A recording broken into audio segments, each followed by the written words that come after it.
الحمد للہ وکفا وسلام علی عبادہ الذین اصطفى اما بعد اعوذ باللہ من الشیطان الرجیم بسم اللہ الرحمن الرحیم رب هب لی من الصالحین سبحان ربک رب العزت عما یصفون وسلام علی المرسلین والحمد للہ رب العالمین اللہم صلی علی سیدنا محمد وعلی آل سیدنا محمد وبارک وسلم۔ سیدنا ابراہیم علیہ السلام بڑے اولوالعزم پیغمبر ہیں، بڑے تینوں ادیان والے ان کا احترام کرتے ہیں، مسلمان بھی، یہودی بھی، عیسائی بھی، سب کے نزدیک وہ بڑے معزز اور محترم ہیں۔ ان کی نسل میں ہزاروں انبیاء پیدا ہوئے۔ ان کی دو بیویاں تھیں، ایک بیوی کا نام تھا سارہ، وہ شام کی رہنے والی تھی۔ مفسرین نے لکھا ہے کہ اپنے زمانے کی سب سے زیادہ خوبصورت اور خوبصورت عورت وہ تھی، اور دوسری بیوی تھی بی بی ہاجرہ، وہ عراق کے علاقے کے بادشاہ کی بیٹی تھی، یعنی وہ بھی شہزادی تھی۔ اب شہزادی کے نام سے آپ سمجھ سکتے ہیں کہ اس کی پرسنالٹی کیسی ہوگی۔ اللہ تعالیٰ نے دونوں بیویوں سے ایک ایک بیٹا عطا کیا۔ بی بی سارہ سے جو بیٹا ہوا اس کا نام تھا اسحاق علیہ السلام، اور بی بی ہاجرہ سے جو بیٹا ہوا اس کا نام تھا اسماعیل علیہ السلام۔ اب ان دونوں بیٹوں میں سے ابراہیم علیہ السلام نے ایک بیٹے کی قربانی دی۔ سوال پیدا ہوتا ہے کہ کس کی قربانی دی؟ تو قرآن مجید میں اللہ تعالیٰ نے دو جگہ پہ ان کو بیٹے کی بشارت دی۔ فرمایا انا نبشرک بغلام علیم، علم کا کہ آپ کو غلام علیم عطا کیا جائے گا، بیٹا دیا جائے گا۔ یہ بشارت تھی اسحاق علیہ السلام کے لیے، اور دوسرے بیٹے تھے اسماعیل علیہ السلام، ان کے لیے فرمایا فبشرناہ بغلام حلیم، ان کو حلم والا بیٹا عطا کیا۔ چونکہ انہوں نے قربان ہونا تھا، ان کے اندر حلم کا ہونا زیادہ ضروری تھا، بردباری، صبر۔ ویسے بھی قرآن پاک سے ثابت ہوتا ہے کہ اسحاق علیہ السلام قربان نہیں ہوئے، اسماعیل علیہ السلام ہوئے۔ اللہ تعالیٰ فرماتے ہیں وَوَهَبْنَا لَهُ إِسْحَاقَ وَيَعْقُوبَ نَافِلًا، کہ اللہ نے انہیں اسحاق دیا اور نفل میں یعقوب بھی دے دیا۔ تو اسحاق علیہ السلام کی تو نسل آگے بڑھنی تھی، یعقوب علیہ السلام نے پیدا ہونا تھا، تو ان کی قربانی کا تو تذکرہ ہی نہیں۔ تو ثابت ہوا کہ اصل قربانی حضرت اسماعیل علیہ السلام کی۔ ہوا یہ کہ اللہ تعالیٰ نے انہیں حکم دیا اپنی بیوی اور بچے کو لے کر جاؤ اور بیت اللہ کے قریب چھوڑ کے آؤ۔ اب یہ بہت بڑا امتحان تھا۔ آپ سوچ سکتے ہیں کہ ایسے پہاڑ جہاں زراعت کا نام و نشان نہیں، کوئی پھل نہیں، کوئی سبزی نہیں، ویرانے کے اندر رات کے وقت اپنی بیوی کو چھوڑ کے آ جانا اور معصوم بچے کو دودھ پیتے کو، یہ کوئی چھوٹا مجاہدہ نہیں تھا۔ میں تو سوچتا ہوں تو کانپ جاتا ہوں۔ آج اتنی ترقی ہو گئی، ابھی بھی ان پہاڑوں میں سے کوئی بندہ گزرے تو اس کو ڈر لگتا ہے۔ تو ابراہیم علیہ السلام کے دل میں کتنا ڈر ہوگا، خوف ہوگا، مگر چونکہ اللہ کا حکم تھا انہوں نے یہ قربانی کر دکھائی۔ اپنی بیوی اور بچے کو چھوڑا۔ اب مشکیزے میں تھوڑا سا پانی تھا، اور پھر کہا بھی کچھ نہیں، واپس چل پڑے۔ تو بی بی ہاجر نے پوچھا آپ ہمیں کیوں چھوڑ کے جا رہے ہیں؟ خاموش رہے۔ پھر انہوں نے پوچھا کیا آپ ہمیں اللہ کے حکم سے چھوڑ کے جا رہے ہیں؟ تو آپ نے اس بات میں سر ہلا دیا کہ ہاں۔ بی بی ہاجرہ کو اللہ نے ایسا توکل کا مقام دیا تھا کہ فرمانے لگی اگر اللہ کے حکم سے چھوڑ کے جا رہے ہیں پھر اللہ ہمیں ضائع نہیں ہونے دیں گے۔ تھوڑی دیر بعد بچے کو پیاس لگی تو پانی نہیں تھا، تو بی بی ہاجرہ پانی کی تلاش میں صفا اور مروہ کی چوٹیوں پر گئیں کہ کہیں سے پانی کا نشان مل جائے۔ جب چوٹی پہ چڑھتی تھیں تو بچہ نظر آتا تھا، جب ایک پہاڑ سے دوسرے پہاڑ کے درمیان جاتی تھیں تو بچہ نظروں سے غائب ہو جاتا تھا، تو بی بی ہاجرہ بھاگتی تھی۔ اللہ کو ان کا بھاگنا اتنا پسند آیا کہ قیامت تک کے لیے حج اور عمرے کا حصہ بنا دیا۔ کوئی ولی ہو، کوئی نبی ہو، جو بھی حج یا عمرہ کرے وہ صفا اور مروہ کے درمیان بھاگتا ہے اور بی بی ہاجرہ کی سنت کو ادا کرتا ہے۔ اللہ تعالیٰ نے حضرت اسماعیل علیہ السلام کے ذریعے سے زمزم کا پانی عطا فرمایا۔ بہرحال یہ ماں بیٹا یہاں رہ رہے تھے۔ حضرت ابراہیم علیہ السلام کبھی کبھی ان کو ملنے کے لیے آ جاتے تھے۔ جب اسماعیل علیہ السلام کی عمر 7 سال یا 13 سال ہوئی، بعض مفسرین نے 7 سال لکھا ہے اور بعض نے 13 سال لکھا ہے، تو ابراہیم علیہ السلام نے 8 ذی الحجہ کو خواب دیکھا کہ میں اپنے بیٹے کو اللہ کے نام سے ذبح کر رہا ہوں۔ اب جیسے بندہ خواب دیکھتا ہے نا تو سارا دن سوچتا رہ جاتا ہے کہ یہ کیسا خواب تھا۔ تو ابراہیم علیہ السلام بھی سارا دن سوچ میں پڑے رہے کہ یہ میں نے کیسا خواب دیکھا۔ اس لیے اس کا نام ہے یوم الترویحہ، سوچ کا دن۔ پھر 9 تاریخ کو 9 ذی الحجہ کو انہوں نے پھر وہی خواب دیکھا۔ اب ان کو شرح صدر ہو گیا کہ یہ میرے خالق کا حکم ہے اور مجھے اپنے بیٹے کی قربانی کرنی ہے۔ اس کو یوم عرفہ کہتے ہیں، پہچان کا دن، یعنی فیصلہ ہو گیا کہ ہاں بیٹے کو قربان کرنا ہے۔ پھر جب 10 ذی الحجہ آیا اس کو یوم النحر کہتے ہیں، قربانی کا دن۔ حضرت ابراہیم علیہ السلام نے اپنی بیوی سے فرمایا کہ میں اپنے بچے کو کسی بڑے کی ملاقات کے لیے لے چلتا ہوں۔ بی بی ہاجرہ نے بچے کو تیار کر دیا اور بچہ خوشی خوشی اپنے والد کے ساتھ چل پڑا۔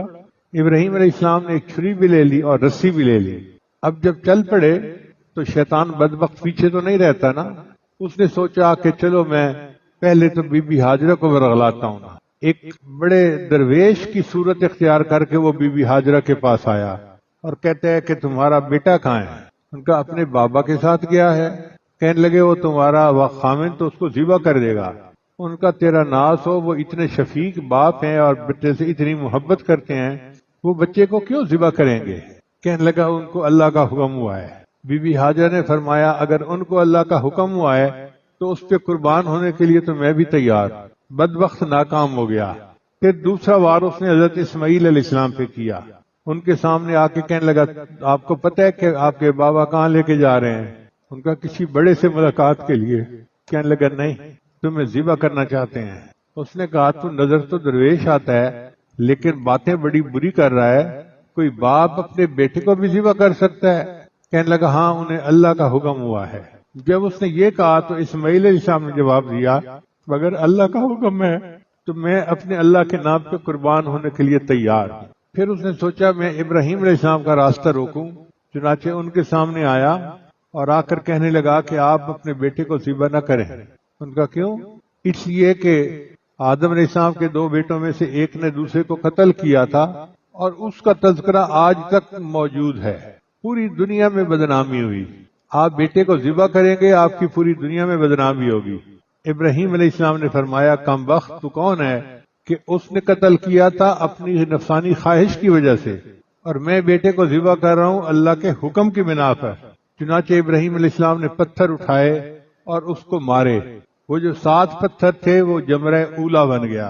پھر دوبارہ آیا، پھر منت سماجت کرنے لگا جی میرا مشورہ یہی ہے آپ میری بات مان لیں، میں آپ کے ساتھ خیر خواہی کر رہا ہوں۔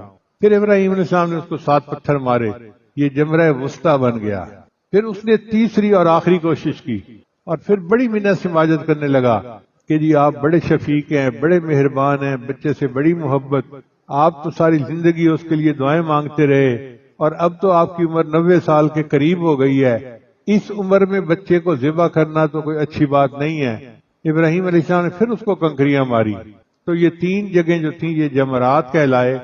آج بھی حاجی وہاں پر کنکریاں مارتے ہیں اور ابراہیم علیہ السلام کی سنت کو زندہ کرتے ہیں۔ یہاں سے ایک مسئلہ اور بھی ثابت ہوا کہ انبیاء کرام عالم الغیب نہیں ہوتے، علم غیب فقط اللہ کے پاس ہے۔ اگر ابراہیم علیہ السلام کو پتا ہوتا کہ مجھے بیٹے کو ذبح کا حکم ہوا ہے مگر بیٹے نے ذبح نہیں ہونا تو پھر یہ سارا تماشا کرنے کی کیا ضرورت تھی؟ وہ واقعی سچ سمجھ رہے تھے کہ مجھے بیٹے کو ذبح کرنا ہے اور بیٹے کو لے کے جا رہے تھے۔ قرآن مجید میں اللہ تعالیٰ اس کا تذکرہ فرماتے ہیں فَلَمَّا بَلَغَ مَعَهُ السَّعْيَ، جب وہ بچہ باپ کے ساتھ دوڑنے پھرنے کے قابل ہو گیا، یعنی 7 سال یا 13 سال کی عمر تو ایسی ہے نا کہ بچہ ذرا ایسا ہو جاتا ہے کہ باپ کے ساتھ بھاگ سکتا ہے، چل سکتا ہے، کام بٹا سکتا ہے۔ اس وقت حضرت ابراہیم علیہ السلام نے بچے کو فرمایا کہ یا بنیا، اے میرے بیٹے، تصغیر کا صیغہ ہے، محبت کی وجہ سے بیٹے کو ہم کہتے ہیں نا بیٹو، ہاں میری پتری، تو بنیا کا اصل معنی ہے اے میرے پتری، یعنی پیار سے کہا اے میرے بیٹے۔ کتنی محبت ہوگی بیٹے سے۔ انی ارا فی المنام، میں نے خواب میں دیکھا ہے، انی اذبحک، کہ میں تمہیں ذبح کر رہا ہوں، فانظر ماذا تری، تو بتا تیری کیا رائے ہے۔ اب مفسرین نے یہاں پر نکات لکھے ہیں کہ اللہ تعالیٰ وحی بھی تو فرما سکتے تھے، لیکن اگر وحی نازل فرماتے تو ایک مومن کے قتل کا حکم دیا جاتا اور بغیر وجہ کے مومن کو قتل کرنا یا ذبح کرنا یہ حرام ہے۔ اللہ ایسا حکم کیسے کرتے تھے؟ تو اللہ تعالیٰ نے خواب میں دکھا دیا کہ ایسا کرنا ہے۔ اور انبیاء کرام کے جو خواب ہوتے ہیں نا وہ سچے ہوتے ہیں، اس لیے کہ ان کے جو دل ہیں وہ جاگتے اور سوتے غافل نہیں ہوتے، وہ زندہ رہتے ہیں، اور تو اس لیے ان کے خواب بھی وحی کی مانندی ہوتے ہیں، انبیاء کی وہی خواب وہی ہوتے ہیں۔ ایک سوال اور پیدا ہوتا ہے کہ اللہ تعالیٰ نے ان کو اپنے آپ کو پیش کرنے کا حکم کیوں نہ دیا، بچے کا حکم کیوں دیا؟ تو مفسرین نے لکھا ہے کہ الانسان مجبول علی حب الولد، انسان کی جبلت ہے وہ اپنے بیٹے سے فطری محبت کرتا ہے، چنانچہ اپنی تکلیف گوارا کر جاتا ہے، بچے کی تکلیف گوارا نہیں ہوتی۔ تو بیٹے کا ذبح کرنا زیادہ مشکل کام تھا جو اللہ نے ان کے ذمہ لگایا ہے۔ تو جب بیٹے سے پوچھا کہ فانظر ماذا ترا، بتا کہ تیری کیا رائے ہے، تو یہاں پر ابراہیم علیہ السلام نے اس لیے نہیں پوچھا تھا کہ تو ذبح ہونا چاہتا ہے تو کروں گا، نہیں ہونا چاہتا تو نہیں کروں گا، بلکہ اس لیے پوچھا کہ مجھے پتہ چل جائے کہ تیرا رویہ کیا ہے، اگر ماننے والا ہے تو ماننے والوں جیسا سلوک کروں گا، نہ ماننے والا ہے تو سختی کروں گا، ذبح میں نے تجھے اللہ کے نام پہ ضرور کرنا ہے۔ مفسرین نے لکھا ہے کہ حضرت ابراہیم علیہ السلام بچے کے والد محترم بھی تھے اور شیخ مربی بھی تھے، انہوں نے بچے کی تربیت کے لیے اس سے سوال کیا کہ مجھے اس کا ایندیا معلوم ہو جائے، تو بچہ ایسا تھا کہ اس نے آگے سے کہا یا ابت افعل ما تؤمر، ابا جان آپ کر گزریے جس کا آپ حکم ہوا، ستجدنی انشاءاللہ من الصابرین، آپ انشاءاللہ مجھے صبر والوں میں سے پائیں گے۔ اب بتائیے اسماعیل علیہ السلام کو یہ نیاز مندی کس نے سکھائی؟ شاعر نے کہا یہ فیضان نظر تھا یا کہ مکتب کی کرامت تھی، سکھائے کس نے اسماعیل کو آداب فرزندی؟ یہ فیضان نظر تھا ابراہیم علیہ السلام کا کہ بچے کو انہوں نے ایسا بنایا کہ وہ اللہ کے نام پہ قربان ہونے کے لیے تیار۔ اور ویسے بھی ضرب الحبیب یذیب، جو محبوب کا تھپڑ ہوتا ہے نا وہ شفا ہوتا ہے، وہ تکلیف نہیں دیتا۔ تو جب اللہ نے فرمایا قربان ہونا ہے تو اسماعیل علیہ السلام سمجھتے تھے کہ مجھے اللہ کے نام پہ قربان ہونا ہے اور یہ میرے لیے کوئی مشکل نہیں، یہ میرے رب کا حکم ہے۔ اب بیٹا قربان ہونے کے لیے تیار اور باپ قربان کرنے کے لیے تیار، دونوں نے ٹھان لی۔ اللہ فرماتے ہیں فلما اسلما، جب دونوں اس بات پہ تل گئے، اور یہی تسلیم ہی اصل ہے کہ ہم اللہ کے حکموں کو ماننے کی نیت کر لے کہ اے اللہ ہم نے آپ کے ہر حکم کو ماننا ہے، یہ تسلیم اللہ کو بہت پسند ہے۔ اب جب قربان کرنے کا وقت آیا تو اس وقت اسماعیل علیہ السلام نے اپنے والد کو یہ مشورہ دیا کہ ابا جان آپ اگر مجھے سیدھا لٹائیں گے تو میرے چہرے پر آپ کی نظر پڑے گی اور چھری کا چلانا آپ کے لیے مشکل ہو جائے گا، اس لیے بہتر ہے کہ آپ مجھے کروٹ پہ لٹا دیجئے کہ میرا چہرہ آپ کے سامنے نہ رہے، اور دوسری بات کہ آپ اپنی آنکھوں پہ پٹی باندھ لیجئے تاکہ آپ دیکھیں ہی نہ کہ میرے ساتھ ہو کیا رہا ہے، اور تیسری بات یہ کہ جب میں ذبح ہو جاؤں تو میرے کپڑے جا کر میری امی کو دکھا دینا، چھوٹے بچے کی فطرت ایسی ہوتی ہے۔ مفسرین نے لکھا کہ ابراہیم علیہ السلام بھی رو رہے تھے، اسماعیل علیہ السلام بھی رو رہے تھے۔ ابراہیم علیہ السلام نے چھری کو تیز کر لیا تھا، لیکن جب انہوں نے اللہ اکبر کہہ کر چھری چلائی تو چھری نے گلا نہیں کاٹا۔ ابراہیم علیہ السلام بڑے حیران ہوئے، انہوں نے چھری سے پوچھا کہ تو کاٹ کیوں نہیں رہی؟ اس نے کہا حضرت آپ کو ذبح کرنے کا حکم ہے اور مجھے اللہ نے حکم دیا لا تذبح، نہیں ذبح کرنا، تو میں تو اللہ کا حکم مانوں گی نا۔ ہوا کیا تھا کہ اللہ رب العزت نے جبرائیل علیہ السلام کو بھیجا تھا کہ جاؤ اور میرے بندے اسماعیل کو بچا لو۔ اسماعیل علیہ السلام بچ گئے، اللہ نے ان کی جگہ جنت سے ایک دمبا بھیجا جو ذبح ہو گیا۔ مفسرین نے لکھا ہے کہ اللہ تعالیٰ کے حبیب نے جبرائیل علیہ السلام سے پوچھا جبرائیل تمہیں کبھی مشقت اٹھانی پڑی؟ عرض کیا اے اللہ کے وسلم مجھے 4 مرتبہ مشقت اٹھانی پڑی۔ وہ کیسے؟ پہلی یہ کہ جب ابراہیم علیہ السلام کو آگ میں ڈالا گیا تو مجھے اللہ کا حکم ہوا، میں عرش کے نیچے تھا، فرمایا ادرک عبدی، میرے بندے کو بچا۔ وہ کہتے ہیں میں پلک چھپکنے کی دیر میں عرش سے فرش تک پہنچا اور ابراہیم علیہ السلام کو آ کر یہ کہا اللہ کا حاجہ، حضرت کیا میری مدد کی ضرورت ہے؟ جیسے کہتے ہیں نا can I help you, what can I do for you, تو ابراہیم علیہ السلام نے یہی کہا اللہ کا حاجہ، کیا آپ کو میری ضرورت ہے؟ تو ابراہیم علیہ السلام نے پوچھا کیا اللہ کو پتہ ہے میرے ساتھ جو ہو رہا ہے؟ کہ اللہ کو پتہ ہے۔ فرمایا اما الیک فلا، بس تو پیچھے ہٹ، مجھے تیری مدد کی کوئی ضرورت نہیں۔ ثابت کر دیا کہ مومن کی نظر کس طرح اللہ کی ذات پر ہوتی ہے۔ اور دوسری بات، جب ابراہیم علیہ السلام چھری چلا رہے تھے اسماعیل السلام کی گردن پر، پھر اللہ نے حکم دیا ادرک عبدی، میرے بندے کو بچا۔ فرماتے ہیں کہ میں آیا اور میں نے آ کے چھری جو ہے اس کو نیچے کاٹنے سے روک لیا۔ اور تیسرا واقعہ پیش آیا جب یوسف علیہ السلام کو بھائیوں نے کنویں میں دھکا دیا تھا، تو اللہ نے مجھے پھر حکم دیا کہ میرے بندے کو بچا۔ میں عرش سے نیچے فرش پہ اترا اور ان کو زمین پر گرنے سے پہلے ہاتھوں میں تھام لیا اور پتھر کے اوپر بٹھا دیا۔ اور چوتھی بار جب احد کے میدان میں نبی اسلام کے ربائی شہید ہوئے، دندان مبارک شہید ہوئے، تو فرمایا کہ اللہ نے فرمایا کہ جاؤ میرے محبوب کا خون مبارک جو ہے وہ زمین پہ نہ گرنے پائے۔ کہتے ہیں میں آیا اور میں نے اس خون کو اپنے پاس سمیٹ لیا، زمین پر گرنے سے روک دیا۔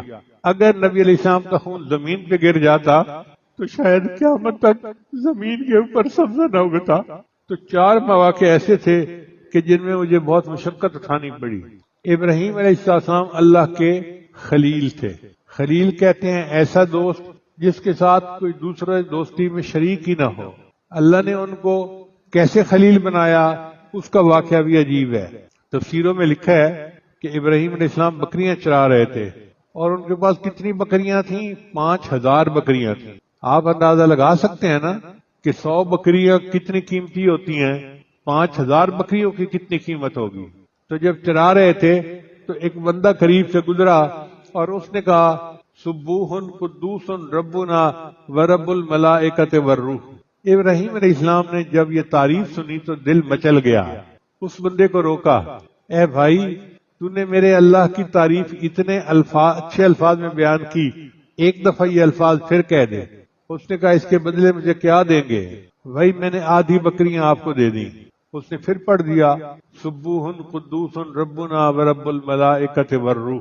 پھر دل مچل اٹھا، دل نے کہا ہوتی رہے ثنا تیرے حسن و جمال کی، اے اللہ یہ آپ کی تعریفیں کرتا رہے اور آپ کا بندہ ان تعریفوں کو سنتا رہے۔ اے بھائی ایک دفعہ یہ الفاظ پھر کہو۔ اس نے کہا جی اب کیا دیں گے؟ فرمایا بقیہ ریوڑ بھی آپ کا ہو گیا۔ اس نے پھر کہا تو پھر دل جو ہے مچل اٹھا، اے بھائی ایک دفعہ اور کو۔ اس نے کہا اب تو آپ کے پاس دینے کو کچھ بھی نہیں، اب میں کیا دو گے؟ بھئی تجھے ان کے چرانے والے کی ضرورت ہوگی تو میں تمہاری بکریاں چرایا کروں گا، تم مجھے یہ الفاظ پھر سنا دو۔ جب یہ کہا تو وہ کہنے لگا ابراہیم علیہ السلام مبارک ہو، میں فرشتہ ہوں، اللہ نے مجھے بھیجا تھا کہ میرے ابراہیم کے سامنے جا کے میرا نام لو، اور دیکھو وہ میرے نام کے کیا دام لگاتا ہے۔ چنانچہ اس واقعے کے بعد اللہ نے ان کو اپنا خلیل چن لیا۔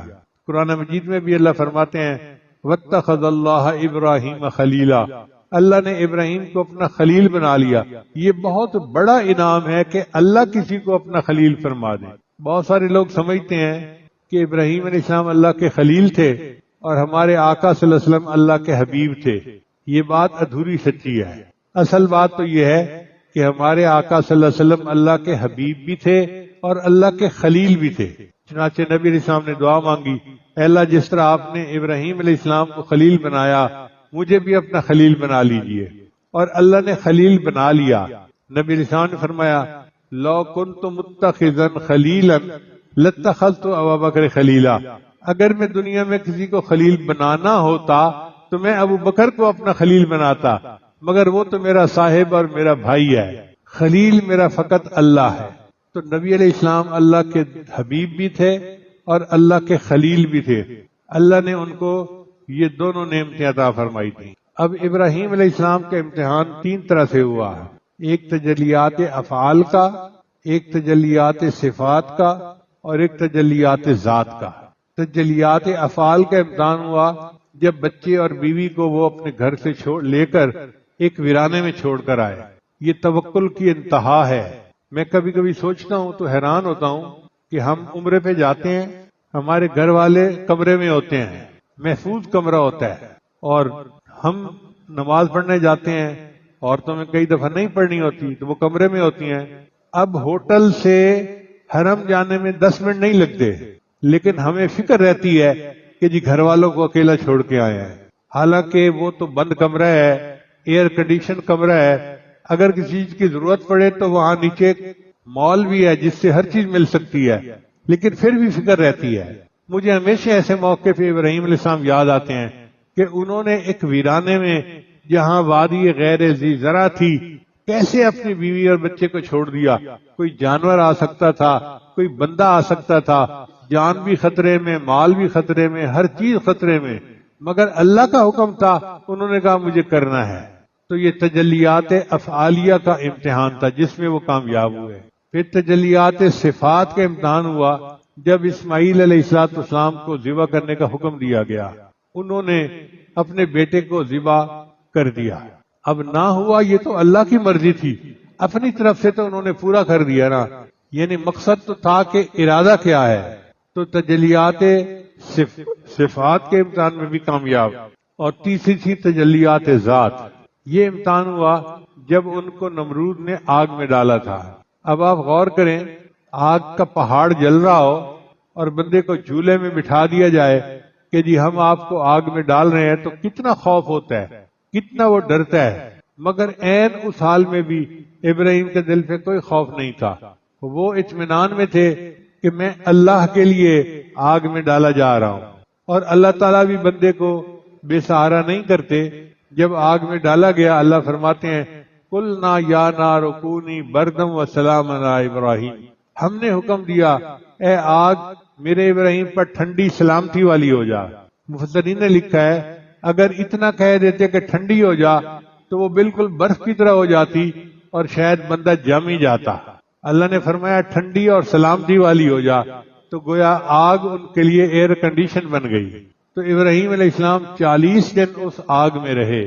اب چونکہ تجلیات افعالیہ کا بھی امتحان ہو گیا، تجلیات صفات کا بھی اور تجلیات ذات کا بھی، اس لیے ابراہیم علیہ السلام کامل اولو العزم نبی ہو گئے۔ اللہ فرماتے ہیں کہ جب انہوں نے اپنے بچے کو کروٹ پہ لٹا کے ذبح کیا، نادیناہ ان یا ابراہیم، ہم نے ندا دی اے ابراہیم، قد صدقت الرؤیا، تحقیق تو نے اپنے خواب کو سچ کر دکھایا، تو اپنی بات میں سچا نکلا، تو نے بات کو پورا کر دکھایا۔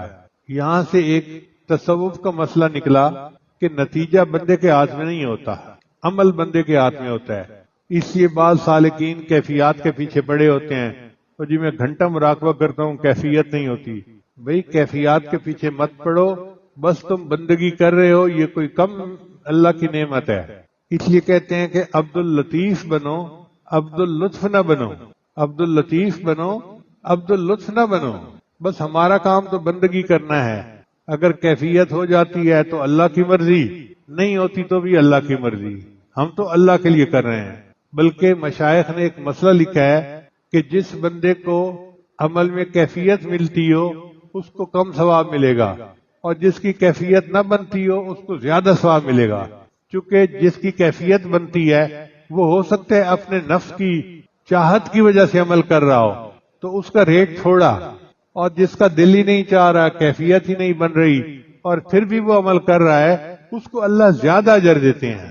اللہ فرماتے ہیں ان ھذا لہو البلاء المبین، یہ بہت بڑی آزمائش تھی۔ مقولہ ہے عربی کا البلاء عین الولاء، کہ بلا جو ہوتی ہے نا وہ عین ولایت ہوتی ہے۔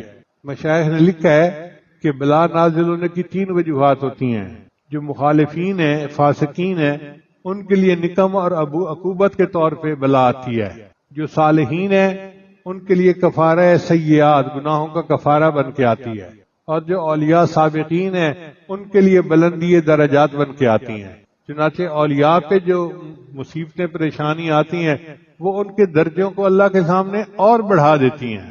اللہ تعالیٰ فرماتے ہیں وَفَدَيْنَاهُ بِذِبْحٍ عَظِيمٍ، ہم نے اس کے بدلے ایک بڑی قربانی دی، یعنی عظیم سے مراد عظیم المرتبت، عظیم المقام، وہ بڑی قربانی تھی جو اللہ نے عطا فرمائی۔ وَتَرَكْنَا عَلَيْهِ فِي الْآخِرِينَ، پھر ہم نے اس قربانی کو آنے والوں کے اندر جاری کر دیا۔ ایک اصول سمجھیں کہ اللہ رب العزت کا مبارک طریقہ یہی ہے، ان کو جب کوئی عمل اچھا لگ جاتا ہے تو وہ آنے والوں میں اس کو جاری فرما دیتے ہیں۔ جیسے بی بی ہاجرہ کا بھاگنا پسند آیا تو ان کے بھاگنے کو سعی کا حصہ بنا دیا۔ بی بی ہاجرہ کو ابراہیم علیہ السلام کی قربانی پسند آئی اللہ تعالیٰ کو، تو اللہ نے آنے والی امتوں میں اس کو جاری فرما دیا۔ چنانچہ حدیث پاک میں آتا ہے کہ صحابہ کرام نے نبی علیہ السلام سے پوچھا ما هذه الاضاحی، اے اللہ کے نبی یہ قربانی کیا ہے؟ تو نبی علیہ السلام نے فرمایا سنت ابیکم ابراہیم، تمہارے باپ ابراہیم علیہ السلام کی سنت ہے۔ اب 10 ذی الحجہ کو ہم عید بھی پڑھیں گے اور قربانیاں بھی کریں گے، یہ ابراہیم علیہ السلام کی سنت ہے۔ اللہ فرماتے ہیں ان قربانیوں کا گوشت، ان کے کھال مجھے کچھ نہیں پہنچتا، مجھے تو وہ تقویٰ پہنچتا ہے جس سے تم قربانی کرتے ہو۔ تو جس محبت سے بندہ قربانی کرتا ہے اللہ کو وہ محبت مطلوب ہے۔ اللہ کرے کہ اس دن ہم جانور بھی قربان کریں اور اپنے کے نفس کی خواہشات کے اوپر بھی چھری پھیر دیں کہ آج تو ہم نے نفس کو جو ہے اللہ کے سامنے ذبح کر دیا تھا۔ اس پر پھر اللہ تعالیٰ راضی ہوتے ہیں اور بندے کو اجر عطا فرماتے ہیں۔ پھر اس کے بعد اللہ فرماتے ہیں سلام علی ابراہیم، ابراہیم تجھ پر سلامتی ہو۔ یہ آیت پڑھ کے مزہ آ جاتا ہے۔ اللہ تعالیٰ یہ کہنا چاہتے ہیں اپنی زبان میں ہم اگر سوچیں، ابراہیم تم جیتے رہو۔ عورتیں دعا دیتی ہے نا خوش ہو کے، بچے تم جیتے رہو، بچے تمہیں شاباش ہو۔ تو سلام علی ابراہیم کا یہی معنی ہوگا کہ یہ ایسی عظیم قربانی تھی، اے ابراہیم علیہ السلام آپ جیتے رہیں، اور ابراہیم علیہ السلام آپ کو شاباش ہو، آپ نے کتنی اچھی قربانی دی۔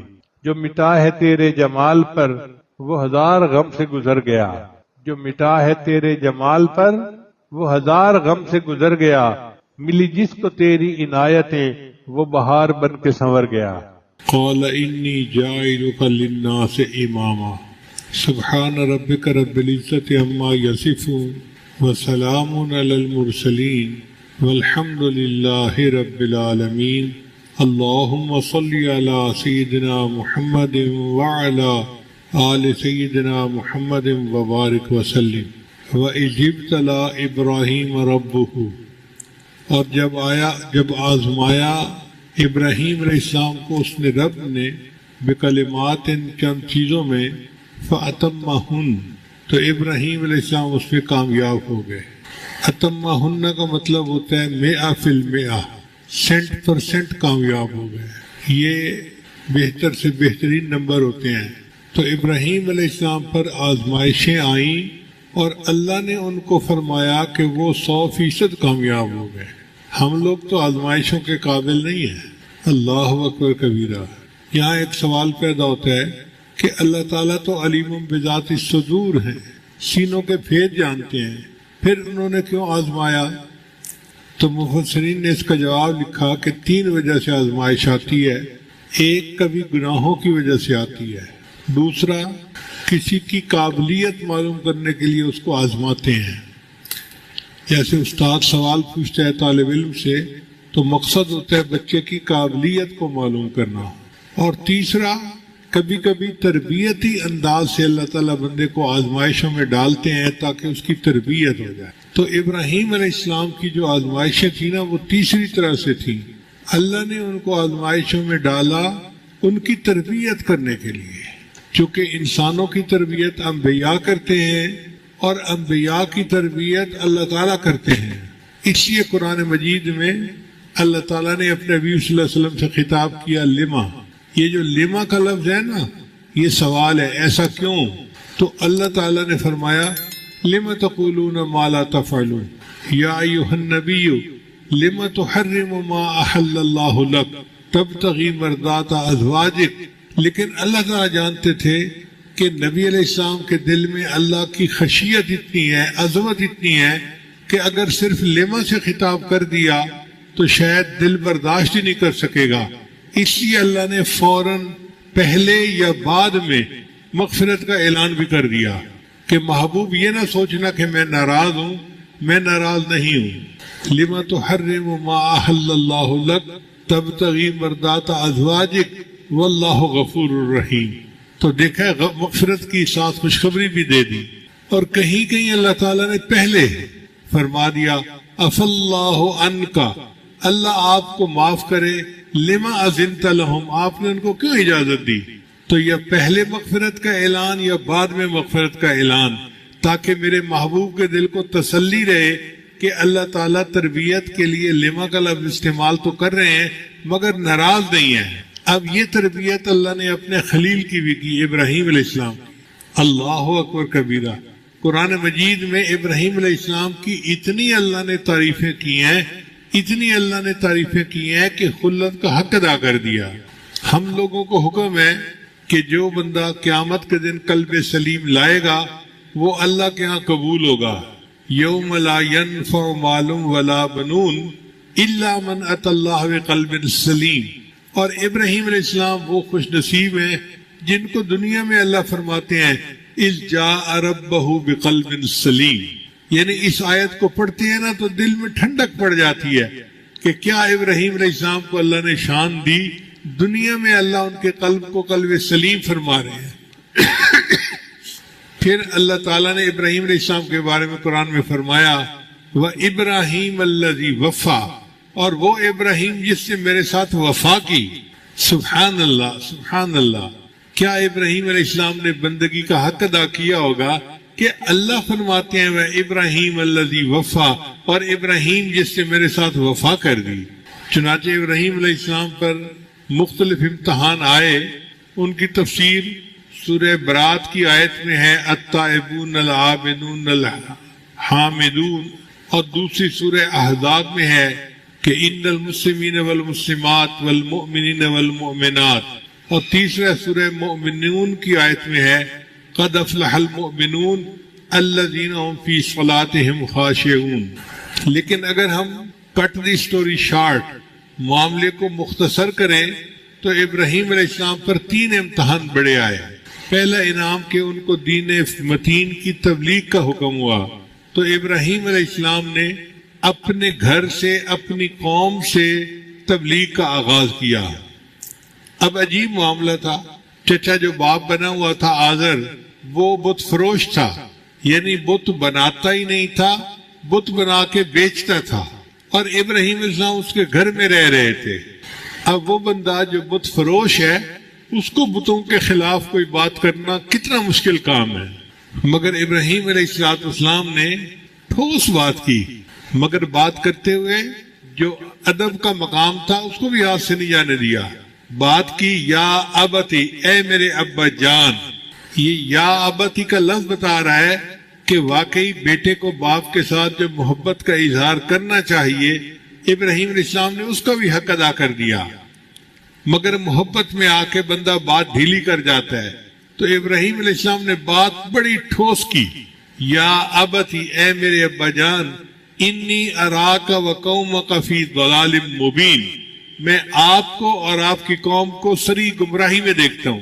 اب بات کتنی پتھر کی طرح ٹھوس ہے، لیکن کر پیار کے انداز میں رہے ہیں۔ چنانچہ باپ نے گھر سے نکال دیا کہ تم میرے گھر میں رہتا ہے اور میرے بتوں کے خلاف باتیں کرتا ہے، نکل جا گھر سے۔ اب ایک نوجوان بچے کے لیے گھر سے نکال دیا جانا یہ کوئی چھوٹی سزا نہیں ہوتی۔ جائیں تو کہاں جائیں، کہیں تو کس سے کہیں، مانگے تو کس سے مانگیں۔ خیر ابراہیم علیہ السلام نے گھر تو چھوڑ دیا، مگر اب قوم کی باری تھی، تو انہوں نے سوچا کہ میں اپنی قوم کو بھی کسی طرح تلقین کروں کہ وہ بتوں کی پوجا چھوڑ دیں۔ چنانچہ ایک میلہ لگتا تھا، قوم اس میلے میں جاتی تھی 3 دن کے لیے، تو قوم نے ان کو کہا کہ ابراہیم علیہ السلام آپ بھی چلیں۔ انہوں نے جواب میں کہہ دیا انی سقیم، میں بیمار ہوں۔ ایک بیماری ہوتی ہے جسمانی، ایک ہوتی ہے روحانی، تو اصل میں ابراہیم علیہ السلام کو دلی تکلیف تھی ان کی بت پرستی کی وجہ سے، اس لیے انہوں نے اپنے آپ کو سقیم کہہ دیا۔ قوم چلی گئی، پیچھے ابراہیم علیہ السلام بت خانے میں آئے جہاں بت رکھے تھے اور اس کی پوجا کرتے تھے۔ انہوں نے کلہاڑا لیا، فجعلہم جزازا الا کبیرا، سب بتوں کے ٹکڑے ٹکڑے کر دیے سوائے ایک بڑے بت کے، اور وہ کلہاڑا جو تھا وہ بڑے بت کے کندھے پہ لٹکا دیا۔ اب قوم جب میلے سے واپس آئی تو انہوں نے دیکھا کہ جس کو وہ خدا مانتے تھے، جن سے وہ مرادیں مانگتے تھے، ان کے تو ٹکڑے ٹکڑے ہوئے پڑے ہیں۔ تو انہوں نے کہا کہ یہ کام کون کر سکتا ہے؟ کسی نے کہا انا سمعنا فتى يذكرهم يقال له ابراہیم ہم نے ایک نوجوان کے بارے میں سنا ہے جس کا نام ابراہیم ہے، وہ بتوں کے خلاف باتیں کرتا تھا، اسی نے کیا ہوگا۔ چنانچہ ابراہیم علیہ السلام کو گرفتار کر لیا گیا۔ وقت کا بادشاہ جو خود بھی خدائی کا دعویٰ کرتا تھا، اس نے ابراہیم علیہ السلام کو اپنے دربار میں بلا لیا۔ اب اس نے ابراہیم علیہ السلام سے مناظرہ کیا تو ابراہیم علیہ السلام نے اس کو ایسے مسکت جواب دیے کہ وہ بیچارہ چپ ہو گیا۔ پہلے تو ابراہیم علیہ السلام نے کہا کہ میرا رب وہ ہے جو جلاتا ہے اور مارتا ہے۔ اس نے کہا یہ کام تو میں بھی کرتا ہوں۔ ایک بے گناہ بندے کو موت کی سزا دلوا دی اور ایک بندہ جس کو سزائے موت ملی تھی اس کو معاف کر دیا کہ اللہ دیکھو اس کو میں نے مار دیا، اس کو میں نے زندہ کر دیا۔ تو ابراہیم علیہ السلام سمجھ گئے کہ سیدھی انگلی سے گھی نہیں نکلنا، یہ ٹیڑھی انگلی سے نکالنا پڑے گا۔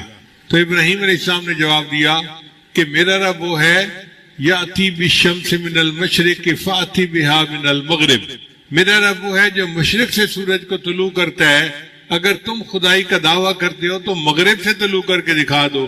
فبہت الذی کفر، وہ کافر تو مبہوت ہو کے رہ گیا، لاجواب ہو کے رہ گیا۔ اب جب بندہ لاجواب ہو جاتا ہے نا تو پھر تشدد پہ اتر آتا ہے۔ چنانچہ اس کے پاس جواب تو تھا کوئی نہیں، اس نے اپنی قوم سے پوچھا کہ اس کا کیا کرنا چاہیے۔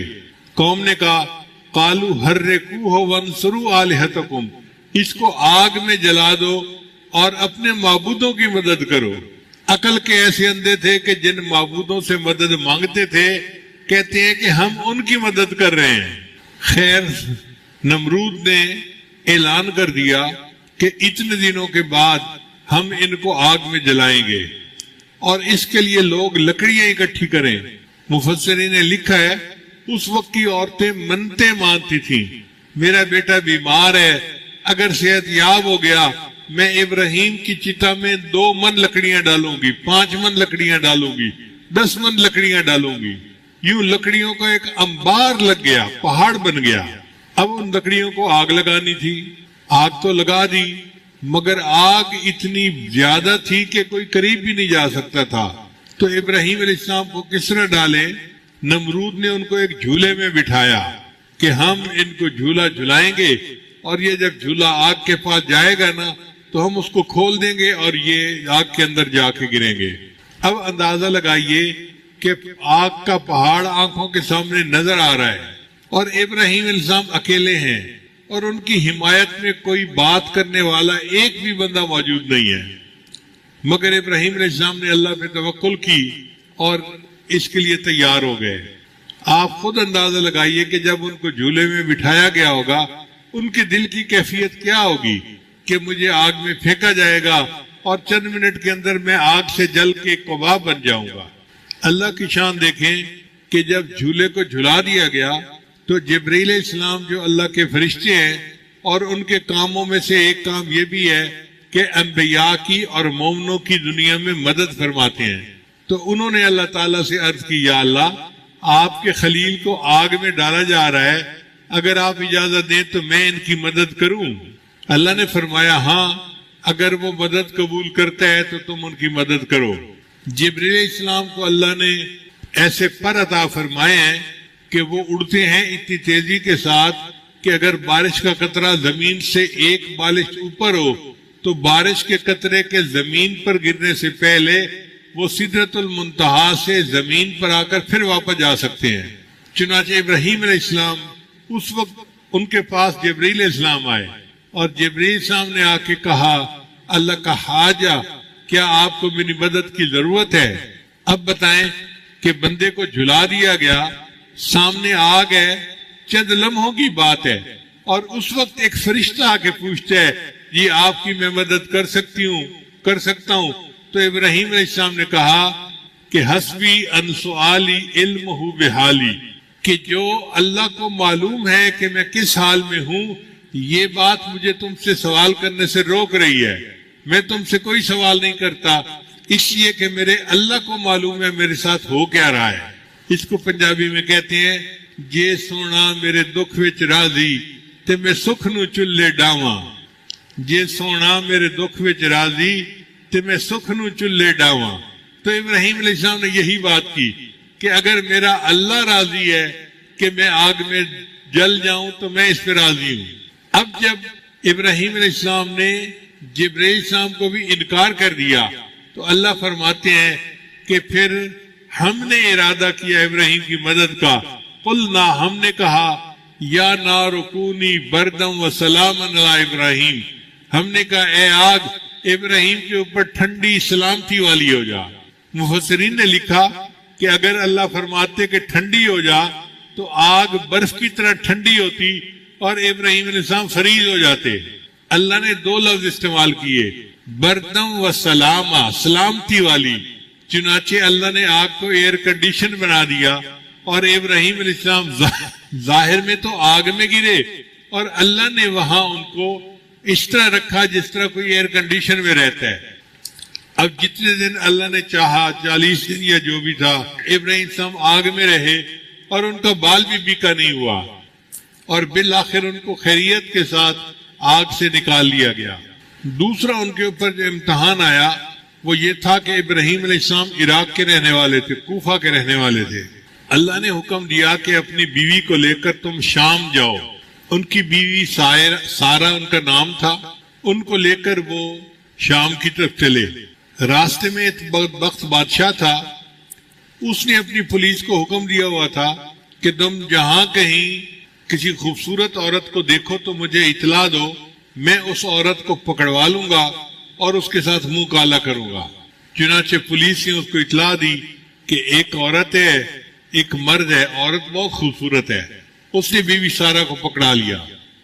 اب تنہائی میں جب وہ چاہتا تھا کہ بیوی سارا کی طرف ہاتھ بڑھائے تو اللہ نے اس کے ہاتھوں پہ فالے ڈال دیا اور اس کے ہاتھ چھل ہو گئے۔ اس سے بادشاہ پریشان ہو گیا تو بادشاہ کی ایک بیٹی تھی جس کا نام تھا ہاجرہ، اس نے ابراہیم علیہ السلام سے معافی بھی مانگی اور اپنی بیٹی ان کو باندی کے طور پہ خدمت کے لیے پیش بھی کر دی۔ چنانچہ ابراہیم علیہ السلام اپنے وطن پہنچے۔ اب وطن پہنچ کے ابراہیم علیہ السلام دعائیں کر رہے تھے کہ یا اللہ مجھے اولاد کی نعمت عطا فرما۔ اللہ نے ان کو اولاد عطا فرما دی۔ بی بی ہاجرہ کے ہاں ایک بیٹا ہوا جس کا نام اسماعیل رکھا گیا۔ اسماعیل، اسما کا مطلب ہوتا ہے سن اور ایل کا مطلب ہوتا ہے اللہ، تو اسماعیل کا مطلب سن میرے اللہ۔ اب چھوٹا بچہ کتنا معصوم ہوتا ہے اور کتنا پیارا ہوتا ہے، ماں باپ کی تو جان اس میں اٹکی ہوتی ہے۔ ہم نے دیکھا کہ چھوٹا بچہ تکلیف میں ہونا تو اس کے رونے پہ ماں باپ روتے ہیں اور اس کے ہنسنے سے ماں باپ ہنستے ہیں، اس کی تکلیف برداشت نہیں ہوتی۔ اب اس چھوٹے سے بچے کو اور اس کی والدہ کو اللہ نے حکم دیا، اے میرے ابراہیم ان کو جا کے ایک ویرانے کے اندر چھوڑ کے آؤ، ایک ایسی جگہ بوادن غیر ذی زرع، جہاں پہ نہ درخت ہے نہ کھیتی ہے، کوئی سائے کی چیز ہی نہیں، ان کو وہاں چھوڑ کے آؤ۔ اب آپ بتائیے کہ بیوی کو اور معصوم بچے کو ایسے ویرانے میں چھوڑ کے آنا کوئی چھوٹا امتحان تو نہیں ہے۔ ہم لوگوں کے گھر والے اپنے گھر میں ہوتے ہیں، محفوظ ہوتے ہیں، لیکن پھر بھی ہم باہر کہیں نکلتے ہیں نا تو فکر رہتی ہے کہ اللہ خیر رکھے۔ اور ابراہیم علیہ السلام کو تو حکم ہوا ویرانے میں چھوڑ کے آؤ۔ چنانچہ ابراہیم علیہ السلام نے بیوی کو بچے کو ساتھ لیا اور شام سے وہ چل پڑے مکہ مکرمہ کی طرف۔ اس وقت اس جگہ پر پانی نہیں تھا، جس کی وجہ سے بالکل سبزے کا نام و نشان نہیں تھا۔ جب پانی نہ ہو تو سبزہ کہاں سے ہو؟ چنانچہ ابراہیم علیہ السلام اپنی بیوی اور بچے کو لائے اور انہوں نے لا کر یہاں چھوڑ دیا۔ اب جب چھوڑ کے وہ جانے لگے تو بی بی ہاجرہ نے پوچھا آپ ہمیں چھوڑ کے کیوں جا رہے ہیں؟ ابراہیم السلام چپ رہے۔ پھر دوبارہ پوچھا کہ مجھے اور میرے بیٹے کو اس ویرانے میں جنگل میں چھوڑ کے کیوں جا رہے ہیں؟ ابراہیم السلام پھر چپ رہے۔ تیسری مرتبہ انہوں نے سوال کا انداز بدلا اور یہ پوچھا کہ کیا آپ ہمیں اللہ کے حکم سے یہاں چھوڑ کے جا رہے ہیں؟ تو ابراہیم علیہ السلام نے سر ہلا دیا کہ ہاں۔ تو بی بی ہاجرہ نے کہا اگر اللہ کے حکم پر چھوڑ کر جا رہے ہیں تو اللہ ہمیں ضائع نہیں ہونے دیں گے۔ سبحان اللہ، اللہ پر یہ اعتماد اور توکل ہمارے گھر کی ہر عورت کو نصیب ہو جائے، ہر مرد کو نصیب ہو جائے۔ چنانچہ ابراہیم علیہ السلام ان کو چھوڑ کر ذرا آگے گئے مگر دل تو دکھی تھا. اللہ کا حکم تو پورا کر دیا تھا مگر دل تو غمزدہ تھا نا کہ بیوی اور بیٹے کو ایسی جگہ چھوڑ کے جا رہے ہیں, نہ بندہ نہ پرندہ, پتہ نہیں کوئی درندہ آئے اور دونوں کو نقصان پہنچا جائے تو کیا ہوگا. چنانچہ تھوڑا دور جا کے ابراہیم علیہ السلام نے دعا مانگی, رب انی اسکنت من ذریتی بواد غیر ذی زرع عند بیتک المحرم. اے اللہ, میں نے اپنے اولاد کو آپ کے مقدس گھر کے پاس جو غیر ذی زرع ہے چھوڑ دیا ہے, آباد کر دیا ہے. مقصد کیا ہے؟ ربنا لیقیم الصلاۃ, اے اللہ تاکہ وہ نماز قائم کرے. فجعل افئدۃ من الناس تہوی الیہم, اے اللہ لوگوں کے دل ان کی طرف مائل کر دے تاکہ وہ دین کا کام کر سکیں. لوگوں کے دل متوجہ ہوں گے تو دائی دین کا کام کر سکتے ہیں نا. وارزقہم من الثمرات, اور اے اللہ ان کو کھانے کو پھل عطا فرما. اب ذرا غور کیجئے کہ ظاہر میں وہاں پر تو کوئی نہ درخت ہے نہ کوئی کھیتی ہے, اور ابراہیم اسلام کھانے کے لیے پھل مانگ رہے ہیں. اے اللہ ان کو کھانے کو پھل عطا فرما. اس لیے کہ ان کا یقین کامل تھا اور وہ جانتے تھے کہ اللہ جو چاہے جہاں سے چاہے وہ نکال سکتا ہے, اس کو پیدا کر سکتا ہے. اللہ تعالیٰ نے قرآن مجید میں ابراہیم علیہ السلام کی اس دعا کا قبولیت کا بھی تذکرہ کر دیا اور فرمایا کہ دیکھو یہ میرا گھر وہ جگہ ہے یجبا الیہ ثمرات کل شیء, ہر چیز کا پھل یہاں پہ پہنچتا ہے. آج آپ مکہ مکرمہ جائیں, آپ کو ہر چیز کا پھل ملے گا. سرد ملکوں کے پھل, گرم ملکوں کے پھل, ہر موسم کے پھل وہاں ملتے ہیں. حتیٰ کہ انسان کا پھل اس کی اولاد ہوتی ہے, وہ بھی ہے. ہر بندہ تڑپتا ہے میں اپنے بچے کو مکہ مکرمہ بھیجنا چاہتا ہوں, میں مدینہ طیبہ بھیجنا چاہتا ہوں. اللہ نے سب ثمرات وہاں پہنچا دیے. خیر ابراہیم علیہ السلام تو واپس آ گئے. اب پیچھے بی بی ہاجرہ نے اپنے بیٹے کو دودھ پلایا. اب عورت کا دودھ تو ایک دن میں ختم ہو جاتا ہے, تو بچہ روتا تھا اور وہاں پہ نہ پینے کے لیے دودھ تھا نہ پینے کے لیے پانی تھا. اب آپ بتائیں بچہ پیاسا ہو, معصوم ہو, چھوٹا ہو اور وہ رو رہا ہو تو ماں کے دل پہ کیا گزرتی ہے. تو بی بی ہاجرہ بہت پریشان, سوچنے لگی کہ میں جا کے ذرا دیکھوں تو صحیح, شاید کہیں درخت نظر آ جائیں اور پانی کی کوئی امید نظر آ جائے. چنانچہ دو پہاڑی چوٹیاں تھیں, ایک کا نام تھا صفا اور دوسری کا نام تھا مروہ. انہوں نے بچے کو لٹایا اور صفا کے اوپر چڑھ گئی, مگر وہ جگہ ایسی تھی جہاں سے وہ ادھر ادھر درختوں کو بھی دیکھ رہی تھی اور نظر بچے پہ بھی تھی کہ کوئی درندہ آ کے بچے کو نقصان نہ پہنچا جائے. بچے کا نظر میں رہنا بھی ضروری تھا. پھر سوچا کہ یہاں سے تو کچھ نظر نہیں آتا, چلو میں دوسری چوٹی پہ جاتی ہوں. اب دوسری چوٹی پہ وہ چل پڑی, مگر راستے میں ایسی جگہ آئی جہاں پر وہ اپنے بچے کو دیکھ نہیں سکتی تھی. اب وہ جو جگہ آئی تو بی بی ہاجرہ بھاگ پڑی. اللہ کو اپنی بندی کا یہ بھاگنا پسند آ گیا اور انہوں نے جو صفا اور مروہ کے درمیان چکر لگائے, اللہ نے اس کو حج اور عمرے کی عبادت کا حصہ بنا دیا. پھر بی بی ہاجرہ نے دیکھا کہ کچھ پرندے ہیں جو اسماعیل علیہ السلام کے پاس اتر رہے ہیں, تو وہ حیران ہوئی کہ پرندے کیسے اتر رہے ہیں. جب آ کے دیکھا تو کیا دیکھتی ہیں کہ اسماعیل علیہ السلام کے پاس پانی کا ایک چشمہ جاری ہو گیا تھا. اب پانی نیچے سے آ رہا تھا اور پھیل رہا تھا, تو بی بی ہاجرہ نے چند پتھر ارد گرد رکھے اور اس کو کہا زمزم. زمزم کا مطلب ہوتا ہے ٹھہر جا ٹھہر جا. یہ زمزم کا چشمہ تھا جو جاری ہو گیا. اب وہاں پانی ملنے لگا. جب پانی ملنے لگا تو بی بی ہاجرہ نے وہاں قیام کر لیا. ایک قبیلہ تھا بنو جرہم, وہ قریب رہتا تھا. پانی کی وجہ سے وہ بھی بہت خوش ہو گئے, بلکہ اب قافلے جو آتے جاتے تھے نا شام کی طرف, وہ یہاں آ کر رکتے تھے اور یہاں پانی پیتے تھے, پانی سے نہاتے تھے اور سیراب ہوتے تھے. تو یہاں پر ایک بستی بننے لگ گئی, اس کا نام مکہ مکرمہ پڑ گیا. جب اسماعیل علیہ السلام ذرا بڑے ہوئے, جوان ہوئے, تو اللہ نے ابراہیم علیہ السلام کو حکم دیا کہ میرے گھر کی تعمیر کرو, تعمیر نو. یہ بیت اللہ کو سب سے پہلے فرشتوں نے بنایا تھا, پھر اس کے بعد آدم علیہ السلام نے بنایا تھا. پھر یہ سلسلہ چلتے چلتے ابراہیم علیہ السلام کے زمانے میں بیت اللہ کی بنیادیں تو تھیں لیکن عمارت بوسیدہ ہو کے گر گئی تھی، تو اللہ نے حکم دیا اے میرے خلیل میرے گھر کو بناؤ۔ تو ابراہیم علیہ السلام نے اپنے بیٹے کے ساتھ مل کر بیت اللہ کو تعمیر کیا، معمار کعبہ بنے۔ قرآن مجید میں ہے وَإِذْ يَرْفَعُ إِبْرَاهِيمُ الْقَوَاعِدَ مِنَ الْبَيْتِ وَإِسْمَاعِيلُ، یاد کرو اس وقت کو جب ابراہیم اور اسماعیل میرے گھر کی بنیادیں کھڑی کر رہے تھے۔ اب ہم تو بنیاد کھڑی کر کے خوش ہو جاتے ہیں، جی ادارہ بن گیا، عمارت کھڑی ہو گئی، مگر اصلی بات آگے ہے کہ ابراہیم علیہ السلام نے دعا مانگی ربنا تقبل منا، اے اللہ اس کو ہم سے قبول کر لیجئے۔ اصل چیز قبولیت ہے، اگر قبولیت نہ ہوگی تو ادارے بنانے کا کیا فائدہ۔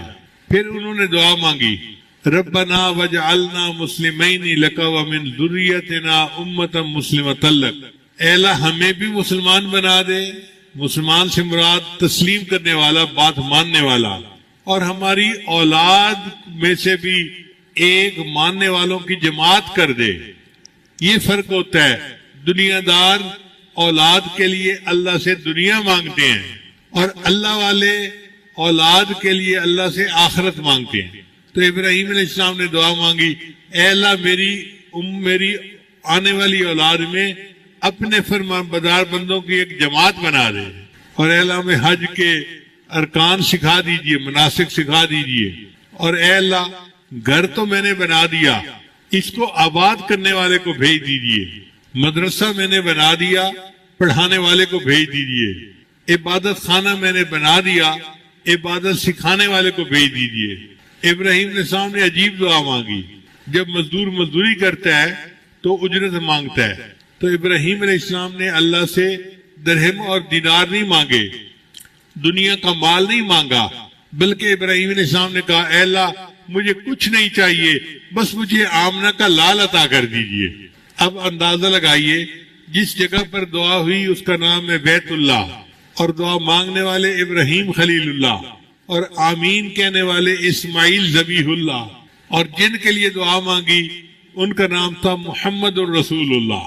چنانچہ نبی علیہ السلام نے فرمایا میں ابراہیم علیہ السلام کی دعا کی قبولیت بن کے دنیا میں آیا ہوں۔ پھر ایک تیسرا امتحان بھی آیا، وہ امتحان اس سے بھی زیادہ مشکل تھا کہ جب اسماعیل علیہ السلام کی عمر 12-13 سال ہوئی تو اللہ نے خواب میں ابراہیم علیہ السلام کو حکم دیا اپنے بیٹے کو میرے نام پہ ذبح کرو۔